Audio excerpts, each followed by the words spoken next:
సికింద్రాబాద్ గాంధీ ఆసుపత్రి వైద్యులు ఓ అరుదైన శస్త్రచికిత్స చేసి కంటి పక్కన గుచ్చుకున్న స్క్రూ డ్రైవర్ ను తొలగించారు.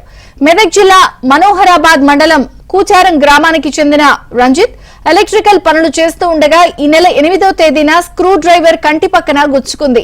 దీంతో అతన్ని ఓ ప్రైవేట్ ఆసుపత్రిలో చికిత్స అందించారు. అనంతరం నిమ్స్ కు తీసుకెళ్లి చూపించారు. అక్కడ పరిశీలించిన వైద్యులు గాంధీ ఆసుపత్రికి రిఫర్ చేశారు.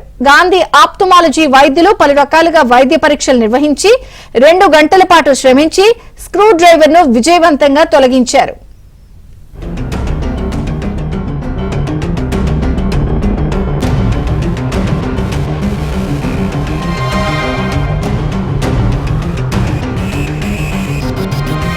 మెదక్ జిల్లా మనోహరాబాద్ మండలం కూచారం గ్రామానికి చెందిన రంజిత్ ఎలక్ట్రికల్ పనులు చేస్తూ ఉండగా ఈ నెల 8వ తేదీన స్క్రూ డ్రైవర్ కంటి పక్కన గుచ్చుకుంది. దీంతో అతన్ని ఓ ప్రైవేట్ ఆసుపత్రిలో చికిత్స అందించారు.